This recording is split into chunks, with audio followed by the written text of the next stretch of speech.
करना शुरू कर देती है। बदकिस्मती से इस मुल्क में बहुत अच्छा सवाल आपने प्रदीप भाई कहा है कि निकम्मे लोग सत्ता पे काबिज होंगे और उद्योगपतियों के गवर्नमेंट ज्यादा निर्णय लेगी। नितिन गडकरी के दो लड़के हैं, निखिल गडकरी और सारंग गडकरी करके, इतने बेशरम लोग अगर सत्ता में रहे।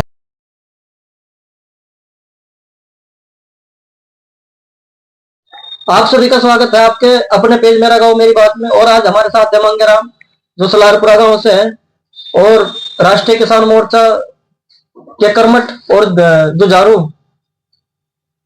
नेतृत्व कर रहे हैं। इनसे कुछ किसानों के बारे में आज हम राय लेंगे, तो आपका स्वागत है। धन्यवाद प्रदीप भाई और धन्यवाद आपके सभी दर्शकों का। जी, जैसा आजकल एक मुद्दा चल रहा है खाद का। खाद किसी भी सोसाइटी पर पहले यूरिया उपलब्ध नहीं था, अब डाई उपलब्ध नहीं है। जब यूरिया का टाइम आया तो यूरिया नहीं मिला, अब डाई का है, क्योंकि वो अगर हम बोएंगे तो उसमें सबसे पहले डाई डलता है। तो इसके बारे में बहुत शॉर्ट में आप सरकार का कोई संदेश या सरकार के बारे में कुछ हमारे दर्शकों को बताए। देखिए, ये डीएपी और यूरिया सरकार से जुड़ा हुआ मैटर है, क्योंकि केंद्र और राज्य सरकारें जैसा ही फसल का समय आता है तो उससे 3 महीने पहले खाद का उत्पादन करना शुरू कर देती है। बदकिस्मती से इस मुल्क में जो सरकारें इस समय चल रही हैं, इन्हें किसानों की बर्बादी की तरफ पूरे कदम बढ़ा दिए गए हैं और इन्हें किसानों को बर्बाद करने का, मजदूरों को बर्बाद करने का ठेका ले लिया है। इस मुल्क में जो शराब की दुकानें हैं उन पर शराब खत्म नहीं होती, जो मिठाई की दुकान है मिठाई खत्म नहीं होती। तो क्या वजह रही है कि भाई किसान के लिए ही जो पेस्टिसाइड हैं, जो उर्वरक है, वही खत्म होने का काम हो रहा है। या तो निकम्मे लोग सत्ता में बैठे, या इन लोगों ने जानबूझ के किसान बर्बाद करने का ठेका ठहरा क्या, जो किसान बर्बाद करने की तरफ ये लोग चल रहे। अगर समय पे खाद नहीं मिलेगा, बुआई के समय डीएपी नहीं मिलेगा, तो किसान कैसे पनपेगा? किसान लगातार बर्बाद हो जाएगा। और वैसे भी इस मुल्क का दुर्भाग्य है, जब से इस मुल्क से अंग्रेज गए 1947 से ही मैं अगर बात करूं, तो एक एमएसपी किसानों के लिए होता है जो फसल का रेट तय करता है, यानी मिनिमम सपोर्ट प्राइस। मैक्सिमम नहीं मांगते हम, मिनिमम सपोर्ट प्राइस कम से कम की बात करेंगे। तो कम से कम सपोर्ट प्राइस की अगर बात करी जाए तो हर साल किसानों को लगभग 3 लाख करोड़ रुपए का नुकसान एमएसपी की वजह से फसलों के रेट में हो रहा है। आज की अगर परिप्रेक्ष्य की बात करी जाए तो पिछले साल जो एनपीके खाद का रेट था 12-32-16 का, वो था लगभग 1400 कुछ रुपए पर पैक। आज की बात करें तो वो 1800 रुपए क्रॉस कर गया, यानी उसकी जो मूल्य वृद्धि हुई वो 25% से ज्यादा वृद्धि हुई। अब अगर गन्ने की रेट की बात करें तो गन्ने का रेट 370 रुपए क्विंटल, अगर 25% बढ़ा जाए तो लगभग 95 रुपए क्विंटल गन्ने का रेट बढ़ा है। लेकिन इन लोगों ने किसान बर्बाद करने का ठेका ले लिया। अगर इसी तरीके से फसलों के रेट नहीं बढ़े और लगातार पेस्टिसाइड के रेट बढ़ते रहे, डीजल के रेट बढ़ते रहे, मेंटेनेंस के रेट बढ़ते रहे, अगर ट्रैक्टर के टायरों की बात करें, ट्राली के टायरों की बात करें, बुग्गी के टायरों की बात करें, तो उसका अगर प्राइस आज देखें आप, उसका 2 गुने के करीब हो गया, दो गुने से भी ज्यादा हो गया। बिजली के रेट बढ़ते चले गए। ट्रैक्टर के रेट की अगर आज बात करें वो डबल हो गया। यहाँ तक कि मोटरसाइकिल की भी अगर बात करें, जो 45,000 की मोटरसाइकिल थी वो 1 लाख पर पहुंच गई। सोने की अगर बात करें, जो सोना 25-30 हजार रुपए प्रति 10 ग्राम था, वो आज 1 लाख से पैर हो रहा है, 1.25 लाख के भी ऊपर जा रहा है। तो ये सारी चीज एक संकेत करती है कि निकम्मे लोग सत्ता पे काबिज होंगे और निश्चित रूप से मजदूरों और किसानों के अधिकार का हनन इस मुल्क में हो रहा है। अगर ये लोग नहीं जागे तो एक दिन ये मुल्क निश्चित रूप से पटरी से उतर जाएगा, खासतौर से किसान और मजदूर वर्ग। ऐसा मैं बोल रहा हूँ। जैसा हमारा देश है कृषि प्रधान देश बोला जाता है, ठीक है जी। और मेरा जो मानना है कि अगर देश से बेरोजगारी को खत्म करना है तो किसान के लिए अवसर पैदा करने पड़ेंगे, यानी कि खेती में बच्चों को अवसर देना पड़ेगा। उसके लिए सरकार को क्या करना चाहिए, मतलब आपके हिसाब से सरकार को क्या नीति लानी चाहिए और किस तरीके से काम करना चाहिए कि बेरोजगारी भी कम हो और किसान को थोड़ी सा राहत भी मिले? बहुत अच्छा सवाल आपने प्रदीप भाई कहा। मैं आज थोड़ा सा आपसे एक और डाटा बता दूं कि आज किसानों के ऊपर जो टोटल कर्ज है, लगभग 16 लाख करोड़ रुपए का कर्ज टोटल किसानों के ऊपर है। भारत देश की मैं बात कर रहा हूं। तो एमएसपी की वजह से जो किसानों का नुकसान है, अगर C250 प्लस फार्मूला इस मुल्क में लागू हो तो टोटल किसानों का जो नुकसान है आज के समय में लगभग 48 लाख करोड़ रुपए का नुकसान किसानों ने एमएसपी की वजह से है। यानी जो कर्ज है वो 16 लाख करोड़ रुपए है और जो नुकसान है वो 48 लाख करोड़ रुपए है। इतना मोटा नुकसान किसानों का इन लोगों ने, निकम्मे लोगों ने कर दिया जो दिल्ली में चुन करके बैठे जाते हैं। अब आपने बात करी सुधार की कि किस तरीके से किसानों का और मजदूरों के विषय में सुधार किया जाए ताकि इनकी दिनचर्या सही की जा सके। एक कृषि प्रधान देश होने के नाते सबसे पहले तो ये मुल्क कृषि प्रधान देश की बजाय जाति प्रधान देश इन लोगों ने बना दिया। दूसरी बात यह है, अगर हम किसानों के विषय में सुधार करें तो मजदूरों का सुधार तो ऑटोमेटिक हो जाएगा। अब किसानों का सुधार किस तरीके से करा जाए, क्योंकि इस मुल्क में एक इंश्योर सिस्टम है। आपने देखा होगा उद्योगपति टोटल इंश्योर्ड है। अगर उसके धंधे में नुकसान होता है तो इंश्योरेंस कंपनियां उसे बचा कर निकल जाए। लेकिन क्या तरीका रहा कि इंश्योरेंस कंपनी भी लगातार फील्ड में आई, फार्मिंग में आई और उन लोगों ने किसानों में बचाने के बजाय अपना बैंक बैलेंस भरने का काम करा। एक एक कंपनी लगभग जो सामान्य कंपनी आई वह भी 8 से 10 हजार करोड़ रुपए किसानों से लूट करके चली गई और किसानों से जो इंश्योर के नाम पे मुआवजे दिए गए वे मुआवजे महज चंद 100 रुपए किसानों से दिए गए। अब 100-200 रुपए का चेक मिलता, 100-200 रुपए का चेक है और किसानों से मोटी रकम इन लोगों ने वसूलने का काम किया।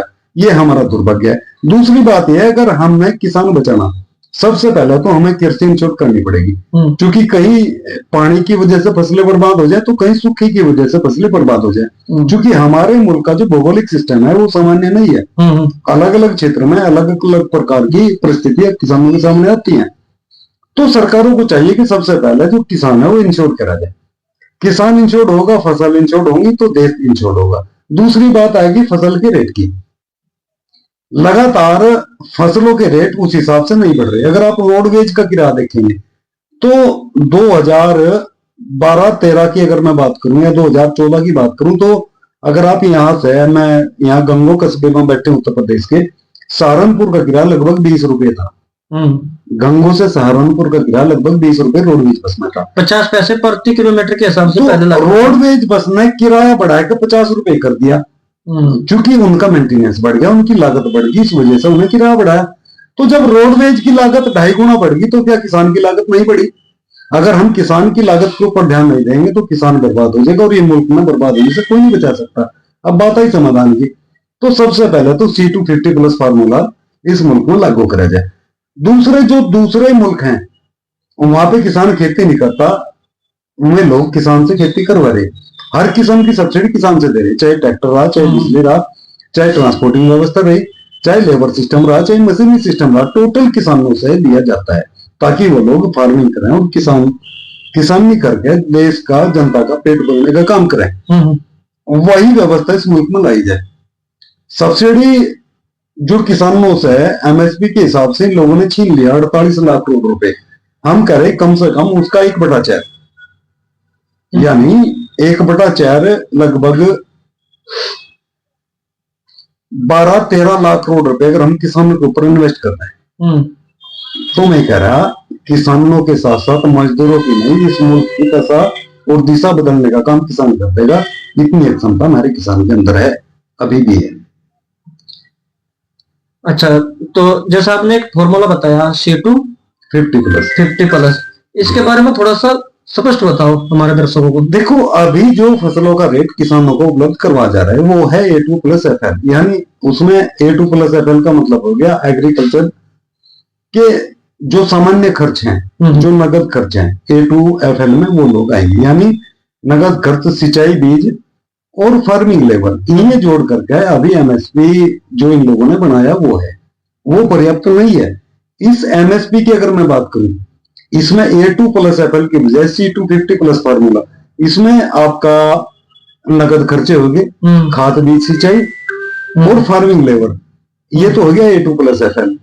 अब इसमें अगर हम जमीनों का किराया ऐड कर दें प्लस मेंटेनेंस ऐड कर दें जी, और खेती ने उद्योग की तरफ हम चलाना, तो मैं ये कह रहा निश्चित रूप से किसान बचेगा। और C250+ फार्मूला यानी जैसे ही जमीनों का किराया फसल में ऐड होगा और मेंटेनेंस ऐड होगा तो उसमें किसान बच जाएगा और फसल का रेट आज से लगभग अगर मैं बात करूं तो 1/4 और ज्यादा बढ़ जाएगा।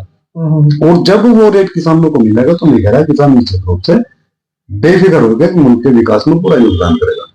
अच्छा, एक मामला और था, जैसे बताया जाता है मायावती ने गन्ने पर बहुत ज्यादा रेट बढ़ाया, अखिलेश सरकार ने भी कुछ ना कुछ रेट बढ़ाया। पिछली बार शायद मेरे हिसाब से योगी आदित्यनाथ ने भी 50 रुपए बढ़ाए थे। अब की बार भी रेट बढ़ना चाहिए, या